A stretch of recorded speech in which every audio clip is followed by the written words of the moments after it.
hurry the fuck up. Or I mean, it's not totally dark, but it's dark.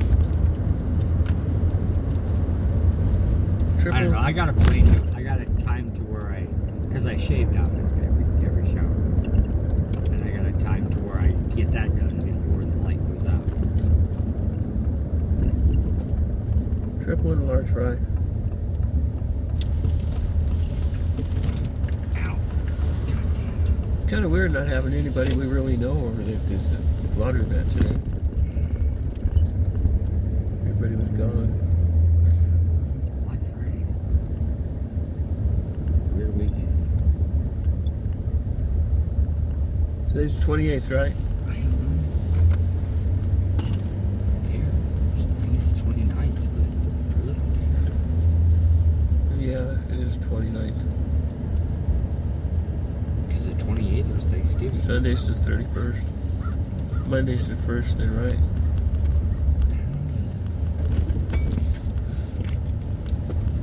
I don't think November has 31 days. 30.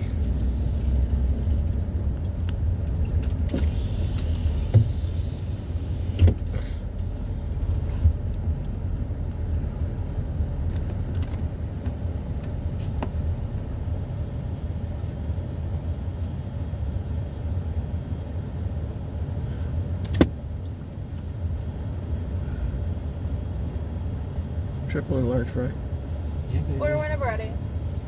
Can I get a triple baconator, large fry, no drink, triple Dave, large fry, and no drink?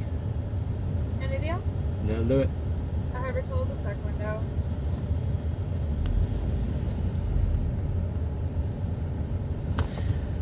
You know, this really cracks me up. Somebody put a 1 up there. It's always been there, already. Why did they need to- What cracks me up is I have never seen a 2. I've always only seen a 1. Maybe you need to comment on it and they'll put a 2 up there for you. No, Just a- because I don't want to put a 2, because then I would have to question my sanity. Sometimes you have to be insane every once in a while. You know, in the sane world, the sane are the insane are the sane. Or in the insane world, the sane are the insane, depending on where you look at it.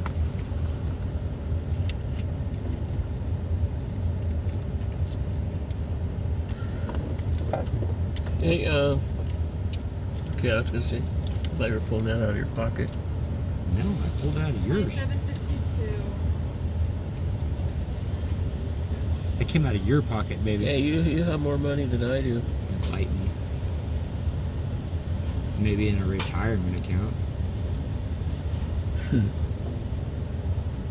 And then it's even, I doubt it. I paid more foreign taxes last year than the United States Oh my government gosh. did. I don't care. I think it's funny. No, it's not. Mark. 1238. Did you?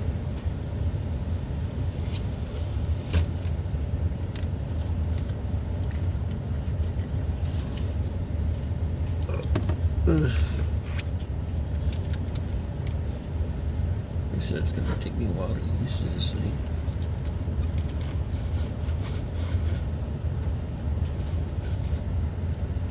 Pull the cheese out of this gonna be a bitch.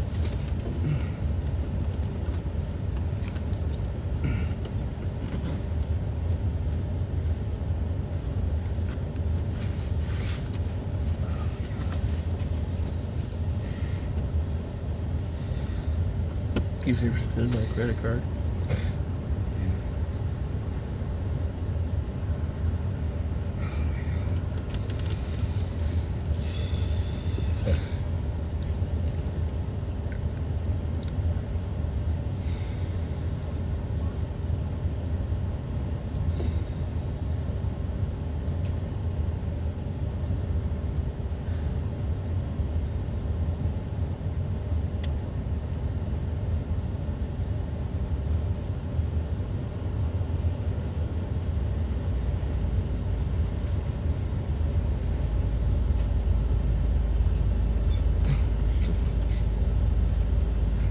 Well, it pulled up over 27 today. Almost above freezing.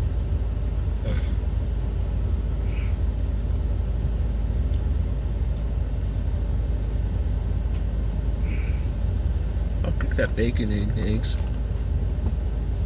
I don't think bacon's Just gonna give me last that- very long. Give me that hamburger. Huh? Give me what I didn't eat the other day. One more time, what? Give me what I didn't eat the other day. There was that hamburger and that soup. Bisque. Lobster bisque. Get some crackers to go with it. Just like my old car.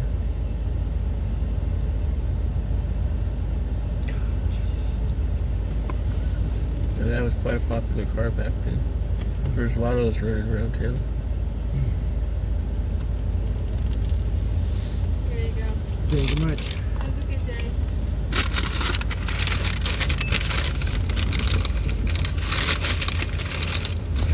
Got a triple Dave.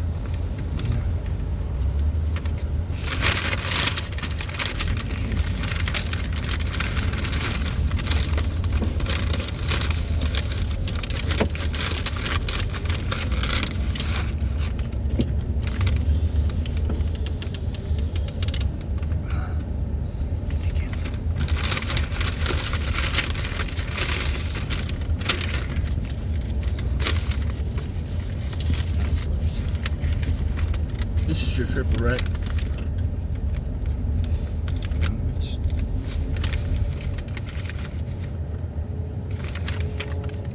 Yeah, but it should have lettuce and all that shit on it. That is right. Shit. French fries are fucking good too. Not even hot. Still can't hear you.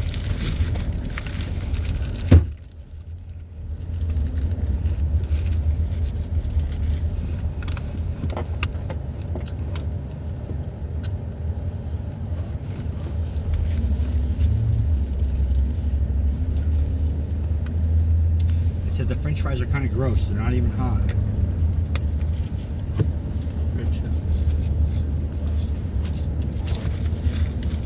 Shouldn't complain. It's typical fucking Wendy's bullshit. Sorry. It's not your fault. I drove it.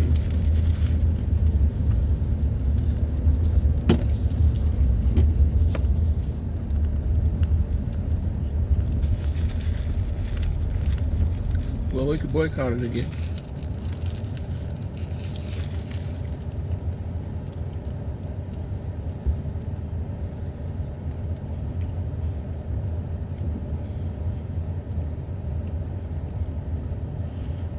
I'm about ready to fucking boycott Maverick. More than I already have. It kind of pisses me off. The last couple of nights I've been in there, I mean, it's a different person, I understand. But I normally get a little tiny bit of hot chocolate in the bottom of my coffee. And I haven't been able to get that. I mean, it's fine. I don't need it. But it's nice to have a little bit of a sweetness. But they've had the machine taken apart the last couple of nights I was there. It kind of irritated me. Our burger's good.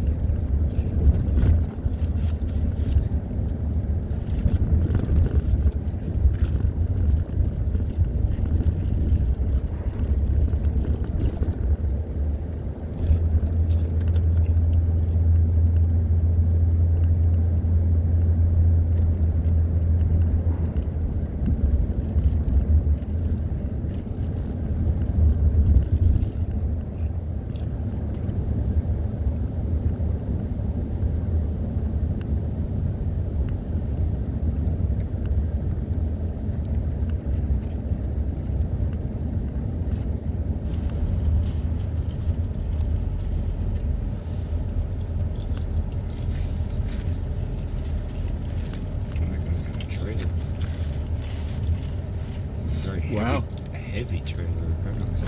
Cord? That's one of the same thing. Huh?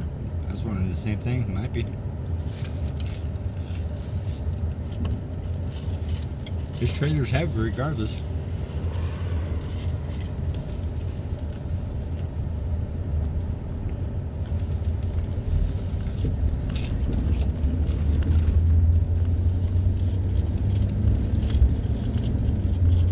And we got Tweedledee and Tweedledum that won't get off the fucking road.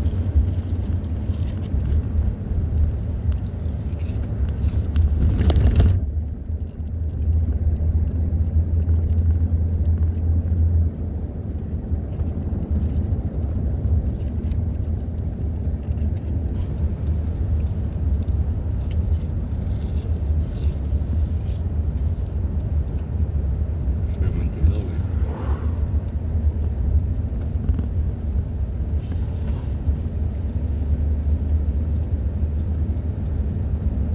He's got a way too much load for that trailer. Surprisingly. Maybe he's just got low tires, but. And just dual axle.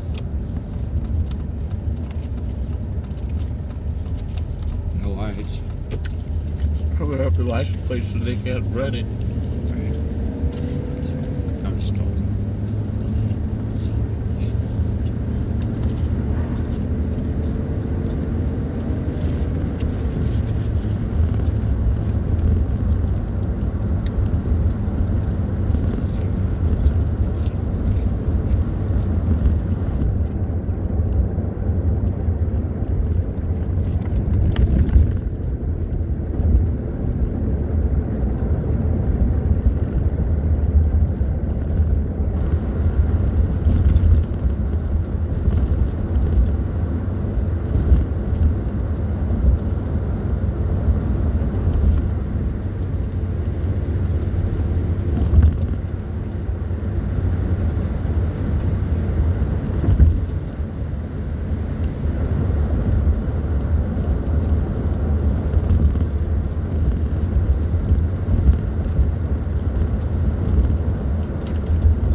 Wow. Everything's covered in snow.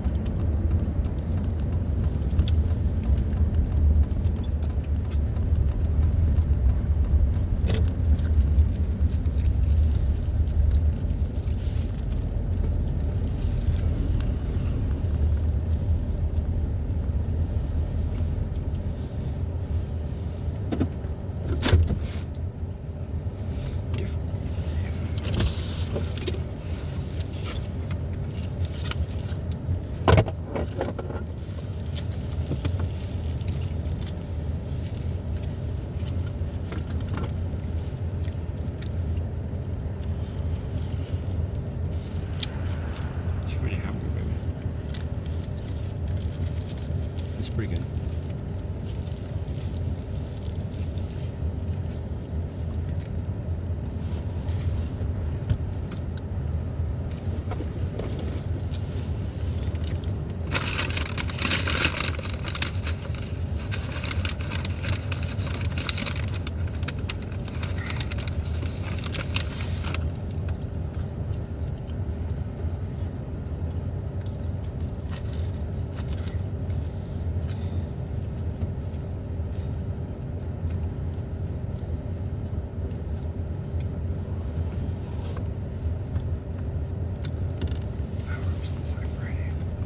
Into the tumor, and it does nothing but fill up space. It's harmless. That bioorthogonal chemical has no interaction with the human body, just sitting there. But then, the next day, they inject the chemotherapy drug systemically. They put it, in the typical way in an IV bag. So the patient sits there and they have an IV infusion of chemotherapy. But the chemotherapy is rendered harmless by attachment of another bioorthogonal chemical. And it floats throughout the body, throughout circulation, doing nothing. It's a one-horse trailer harmless. there. But when it encounters that material Yeah, that was for one injected on horse. the previous day, the two bioorthogonal chemicals see each other and they react. And that reaction releases the active chemotherapy right there, locally, in the environment of the tumor. So you get this burst of toxic drug only in the tumor and nowhere else in the body, and it kills the tumor without these toxic side effects. And they are now performing this procedure on patients in what's called a phase 1 clinical trial. So they're looking to make sure that it's safe and to figure out what are the right doses of the two components. And if everything goes well, they'll start a next phase where they look for reduction of the tumor burden and benefit to the patient. Well, are there other drug applications or other diseases, tumors, you name it, that this might work with? Yes, there's another group in New York that is gearing up for a clinical trial to target radioisotopes to cancers. And these are like nuclear particles that release radiation that's damaging to the tumor. Also, it's a way of basically delivering the radiation very specifically to the tumor and keeping the damage away from other tissues. And it's kind of a similar strategy. They put one molecule in first, and it's actually an antibody that's armed with a bioorthogonal chemical.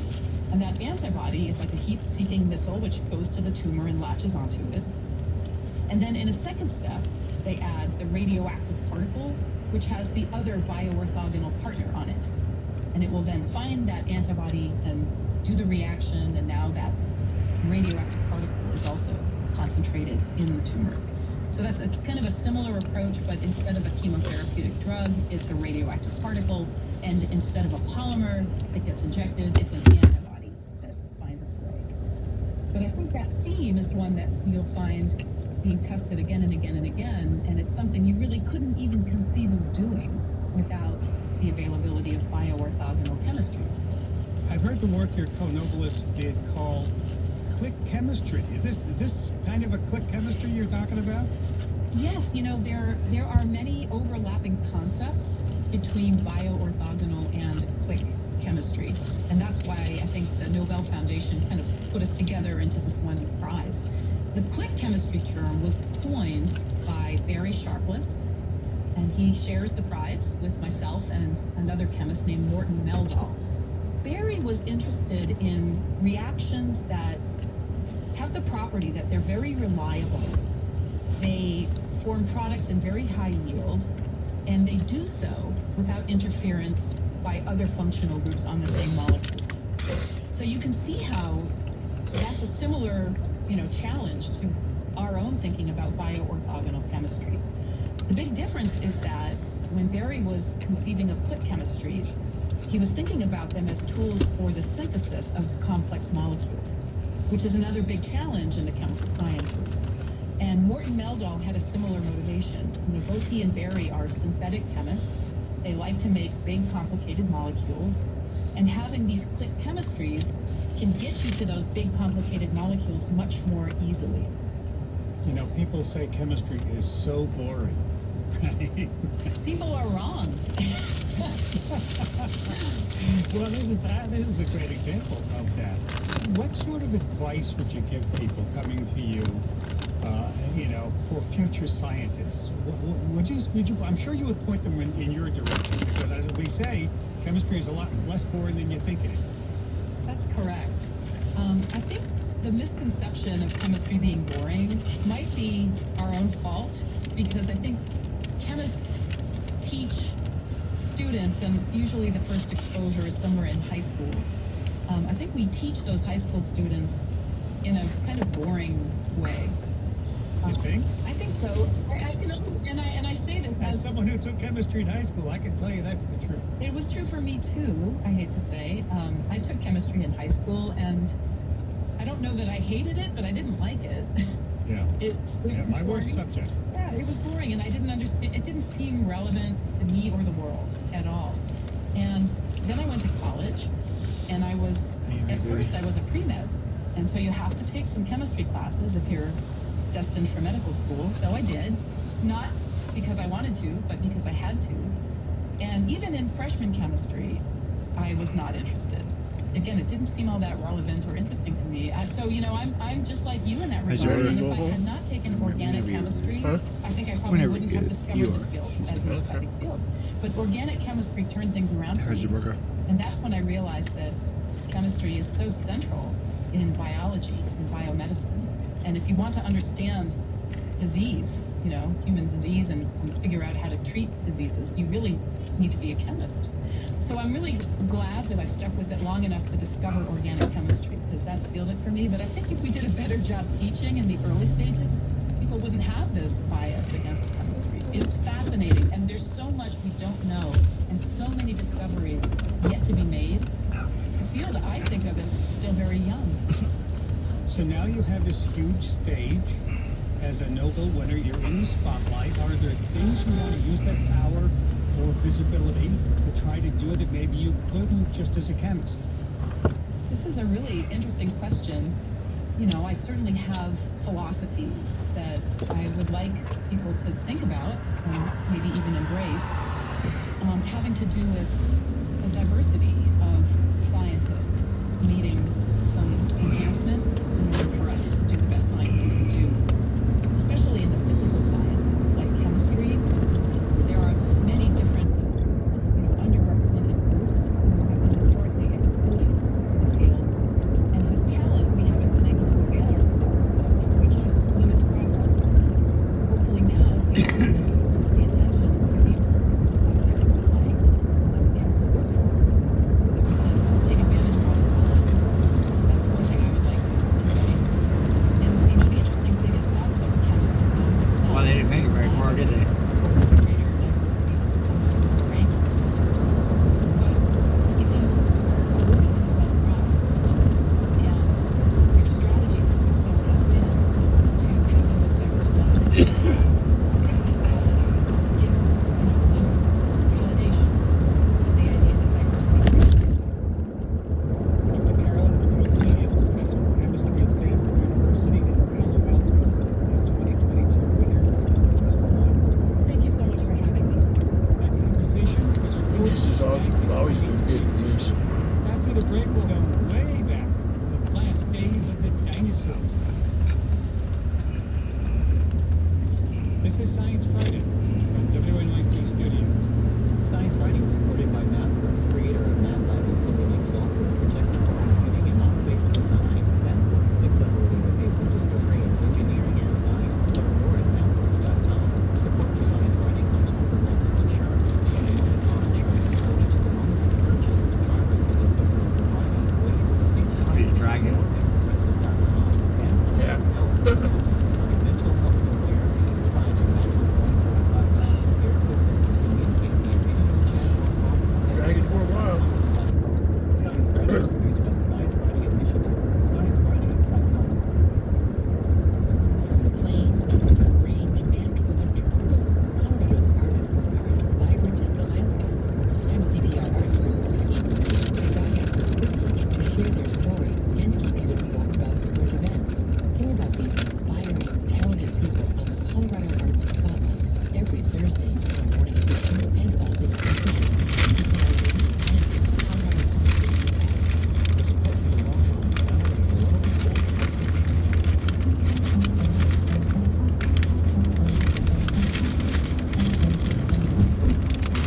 Let me stop by the mailbox.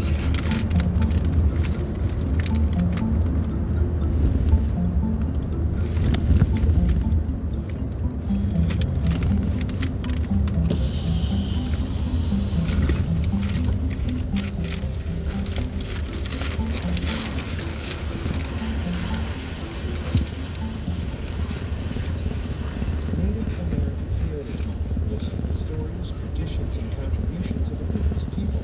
However, there is a difference between honoring and being performative.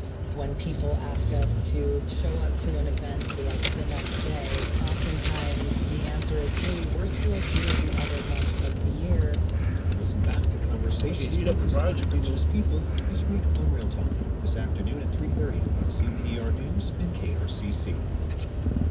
This is Science Friday. I'm Mike Taylor. For the rest of the hour, we're going back in time, way back, to explore what happened on Earth after that massive asteroid wiped out the dinosaurs.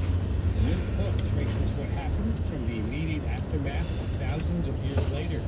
The world changed literally overnight, if not faster. As for we humans, says the author, we wouldn't Yeah, by the exist box. without the obliterating smack of cosmic rock that plowed itself into the ancient Yucatan. footage here. Joining me is Riley Black, author of The Last Days of the Dinosaur, based in Salt almost Lake City, 3, it might Utah. be. Welcome back to Huh? the show. It's almost Thank you 3, so it much might for be. having me back on. You're quite welcome. You know, I know you have written several books, many about dinosaurs. Why did you want to focus on the last days of the dinosaur in this book? Yeah, I realized that I haven't really done justice to the story, to that Seinfeld line of kind of yada yada this extinction, right? Because the big rock strikes the planet, we assume that it's, you know, going to cause a mass extinction somehow, but there have been other impacts at other times that had nothing to do with any major extinction event. So this seemed different, and I realized I didn't know as much about it as I probably should. And the more that I started to research on this, and I'm paleontology to my feet, I write stories about some of these new discoveries, I realized that I had the story kind of not entirely wrong, but I didn't understand how much we had learned about it. Yeah, well, let's begin where you just left off there. You say in your book that there have been other impacts of similar or greater scale that did not trigger biological disasters. So what was it about Skunked, this huh? impact that did? Yeah, that's the really strange thing, because it's not as if this asteroid or whatever this body of rock was, we're pretty sure it was some kind of asteroid, a carbonaceous chondrite, I think is the best working hypothesis right now. It wasn't just hanging out near Earth and decided to stop in. It had been traveling towards our planet for a very, very long time. And this was kind of like a galactic skill shot, in a sense. Like, you know, it could have just as easily missed or come closer, hit somewhere else on the planet. The fact that it hit at They were close, but they were close. was so very big. You were And it getting hit that all way. this limestone, so basically these ancient fossil deposits were the ancient remnants of reefs that had existed millions of years before. Something I could do impact for you? itself that contained all these chemical compounds that contributed to the impact of Earth. So when you put all these things together, the size, the angle at which it hit, the sheer force of it, all these things came together. These are the worst case scenario, that nothing quite like this has ever happened before in Earth's history. It's certainly Well, not we gotta go to the such a motel room at. global moment Huh? for life on Where are Earth. we gonna And go to all the these motel things room came at? together, not just in the first 24 hours, but heat pulse and all this Is debris. it one of those that places years down there on the 13th? followed. So it Close really to was Boston. every single way that this could have gone wrong for life on Earth, just about. That's how this played out. It was really spectacular how quick and violent this was. Yeah, so it was the perfect asteroid storm, you're saying. Oh, absolutely. Yeah, let's talk about the sequence of events, and that's what you do in the book. You go through the first days, months, years, eons, thousands, million years. Let's look at the timeline on this. You write that this calamity was as immediate and horrific as a bullet wound. Explain that. Yeah, so when we think about this mass extinction, or at least a lot of the visuals that I got growing up about this mass extinction, you'd see these emaciated dinosaurs wandering through this like nuclear winter kind of scenario, that they made it through the first day, but it was really the debris clouds and the cessation of photosynthesis and all these big environmental changes. But we now know that they probably didn't even make it that far, that basically all our favorite non-avian dinosaurs, T-Rex and Triceratops and Montosaurus and all those, were probably gone within about the first 24 hours, because what happened in the minutes to hours following this impact, you had all this pulverized rock, so millions of cubic miles of rock that's been thrown up into the atmosphere that start to spread, basically start to spread all over the planet, you know, and as they're coming down, each little piece is creating a significant amount of friction by itself.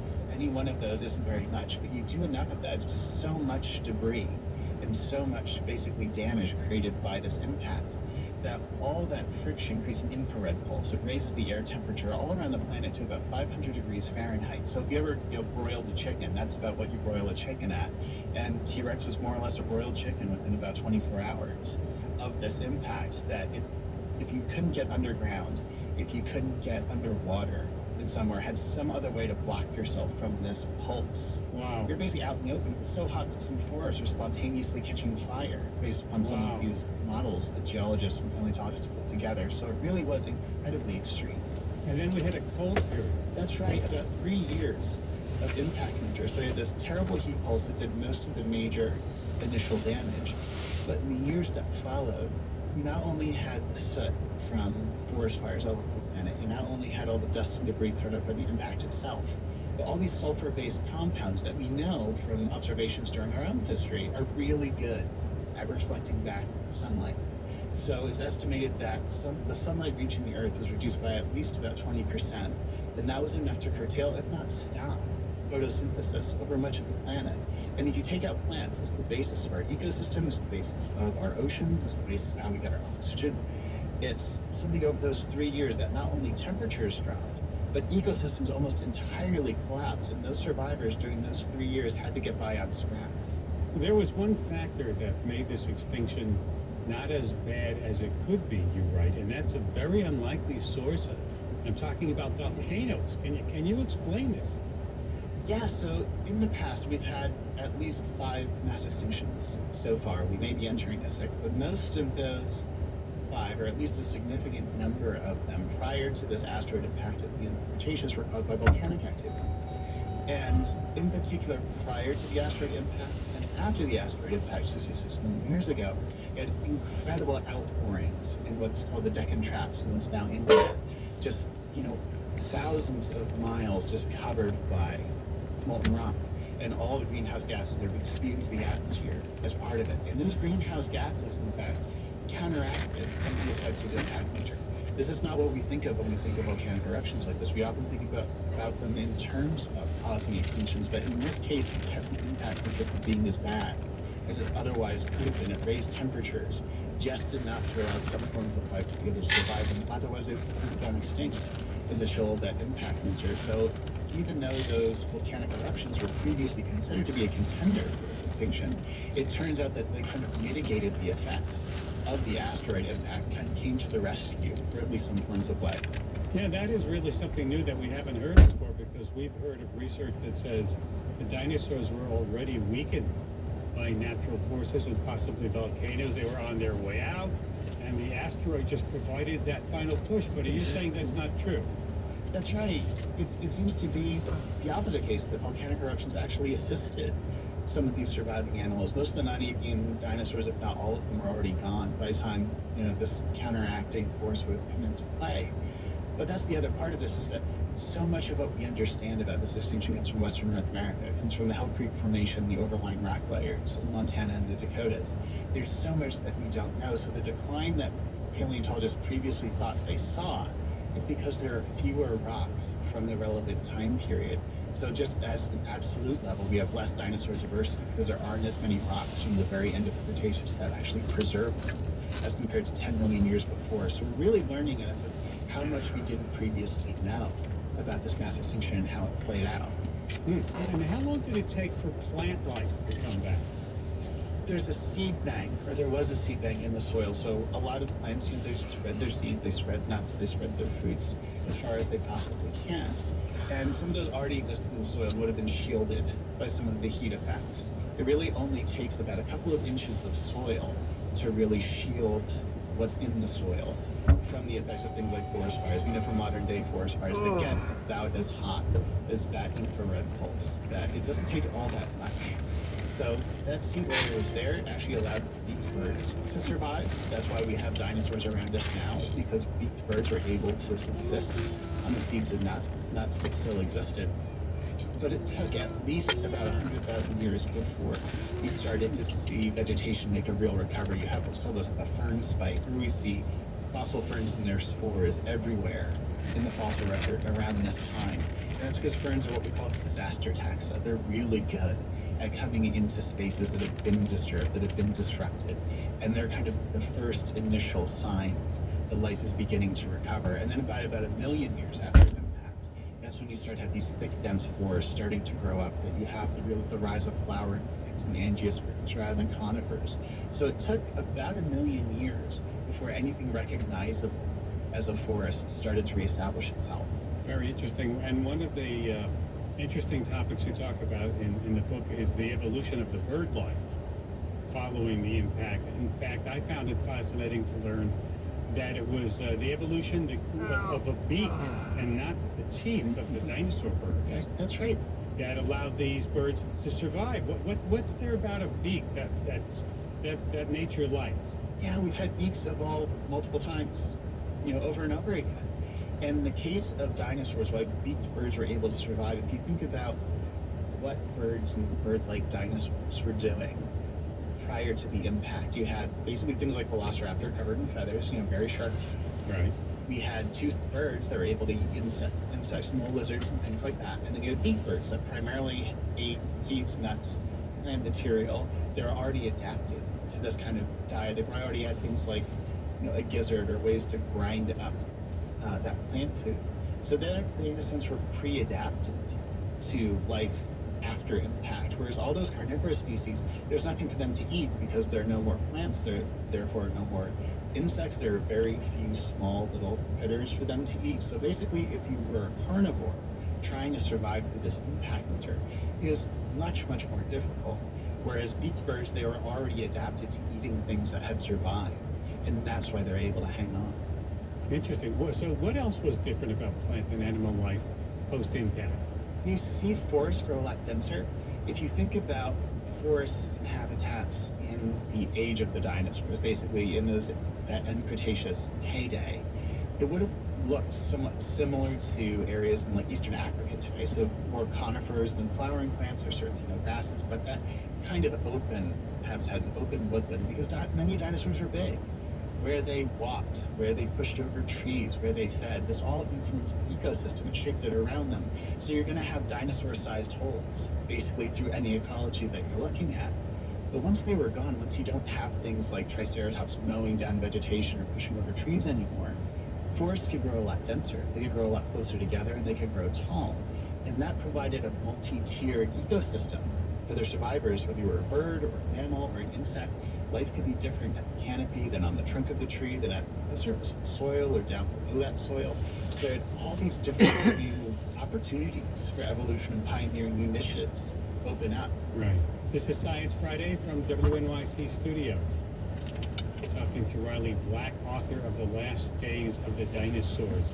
Really interesting. As I said in the opening, I read a portion of your book where you said we, meaning humans, we wouldn't exist without the obliterating smack of cosmic rock. Why is that?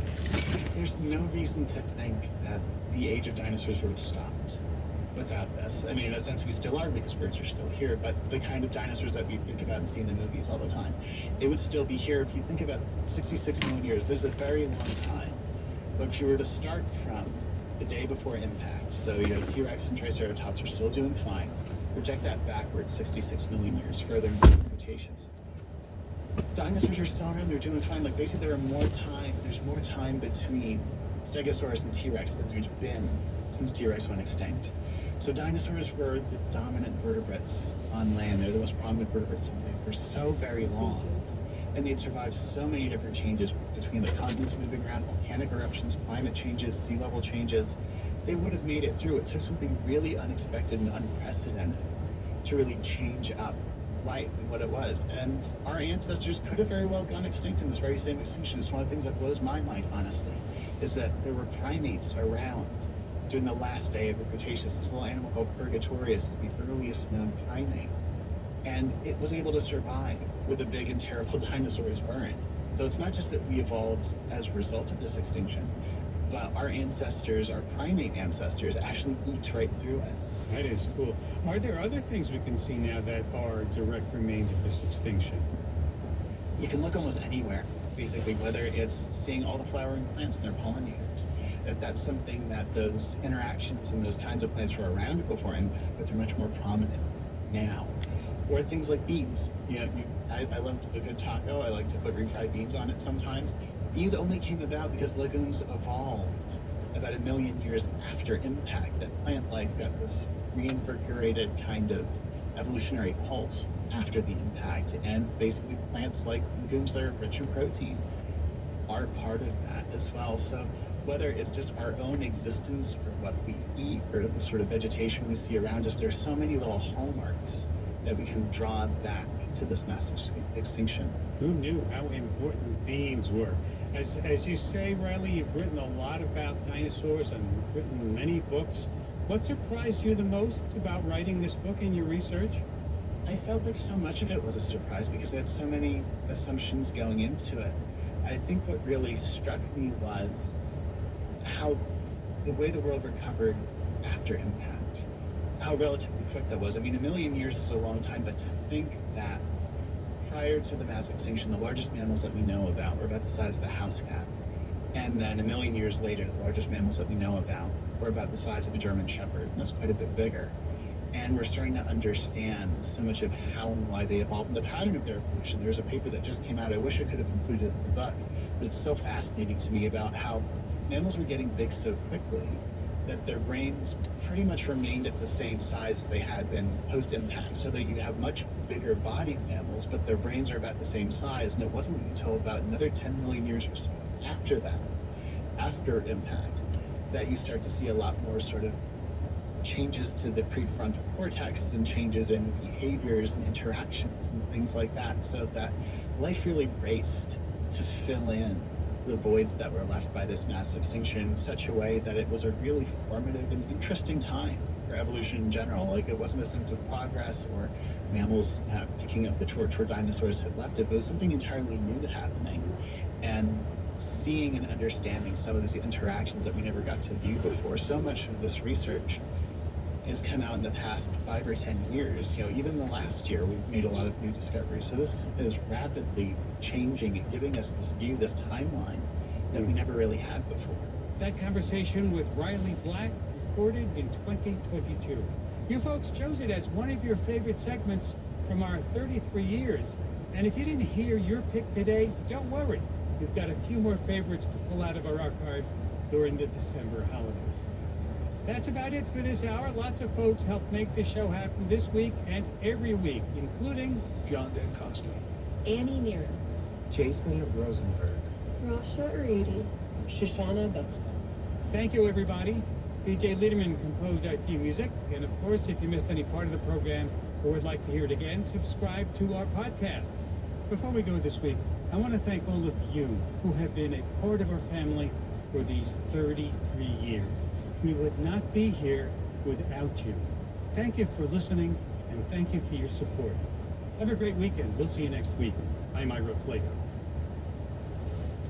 Science Friday is supported by the Union of Concerned Scientists, championing science.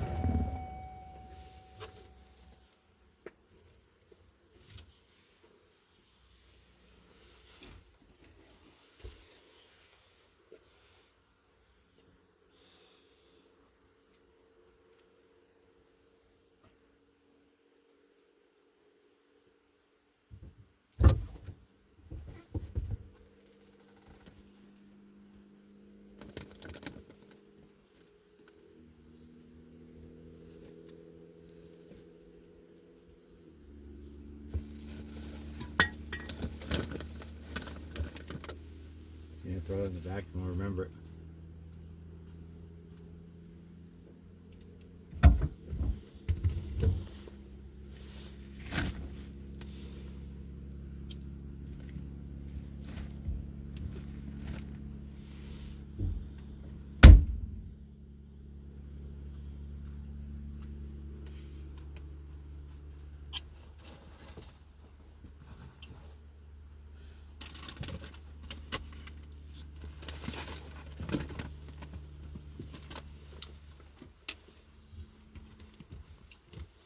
Pidgey.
Huh? Is that Funyun?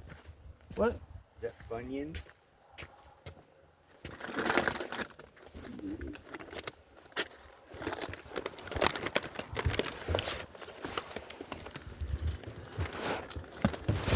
In and out, in and out, in and out. Move! Move! Why you gotta be like that? Peaches.